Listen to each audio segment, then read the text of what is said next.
Go. Magandang araw po. Ngayon po ay magsasagawa tayo ng interview patungkol sa asignaturang PhilDis o Pilipino sa iba't ibang disiplina. Ikinagagalak kong ipakilala sa inyo si Patricia Ambos, 22 years old, single at kasalukuyang nagtatrabaho sa call center. Miss Patricia, kamusta ka? Ipakilala niyo po ang inyong sarili. Hello po, ako po si Patricia Ambos, 22 years old at nagtatrabaho bilang call center agent for almost 2 years po. Ang unang katanungan ko, Miss Patricia, gaano ka nakatagal sa ganitong business industry at ano po ang pangunahing gawain nyo sa inyong trabaho sa ganitong field?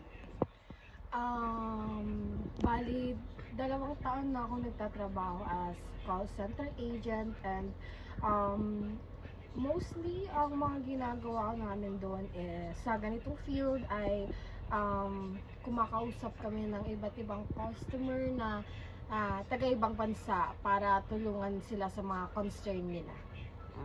Pangalawang katanungan ko, Miss Patricia, about naman sa paggamit ng Filipino as a call center agent, gaano kadalas mo gamitin ang wikang Filipino sa iyong trabaho at sa anong sitwasyon at pagkakataon mo ito ginagamit sa pakikipag-usap sa mga clients, katrabaho at gaano ito kahalaga para sa iyo?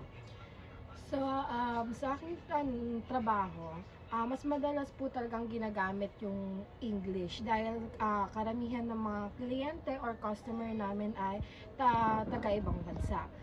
Ngunit, gumagamit din po ako ng Filipino kapag nakikipag-usap sa mga katrabaho, ganun, lalo na kapag may kailangan itanong sa kapwa ko din call center agent na Filipino. And syempre kapag Pilipino din yung gamit nating salita pag kausap din namin yung mga katrabaho namin, syempre mas komportable, mas naiintindihan. Pangatlong katanungan ko, Miss Patricia, sa iyong palagay gaano ka epektibo at kahalaga ang paggamit ng wikang Filipino sa iyong propesyon? Sobrang epektibo ng Filipino, syempre, hindi dahil sa customer, dahil sa kapwa ko din na nagtatrabaho ng call center agent, sobrang halaga nito dahil as kapwa Pilipino, syempre mas naiintindihan, lalo na kapag may problema, mas clear or mas maiintindihan talaga yung usapan at syempre makakasagot din ng mas maayos. Pang-apat na katanungan, sa tingin mo po, paano nakakatulong ang wikang Filipino sa mas malinaw na communication sa iyong trabaho at sa iyong pang-araw-araw na pamumuhay? Para sa akin, um, malinaw or importante yung salitang Filipino or wikang Filipino, syempre mas malalaman mo mapipick up mo ng mabilis yung sinasabi ng kapwa mo din Pilipino sa loob ng trabaho. Kaya parang yun din yung way para mas magkaintindihan sa loob ng environment or sa trabaho. Panglimang katanungan, Miss Patricia, ano-ano ang mga challenges na kinakaharap mo pagdating sa ganitong communication at field at bakit po? Isa sa mga challenges ay ang language barrier. Lalo na kapag iba't iba yung client na mga kausap namin, like mga foreigner clients. May mga pagkakataon din na kailangan namin maging maingat sa grammar at sa pronunciation sa English. So sa paggamit naman ng Filipino minsan ay limitado dahil required ang English na karamihan, required ang English namin since taga-ibang bansa yung client.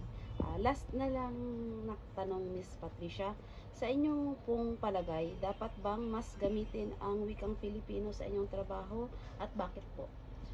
Para sa akin, opo. Dahil dapat pa rin tong gamitin. Siyempre,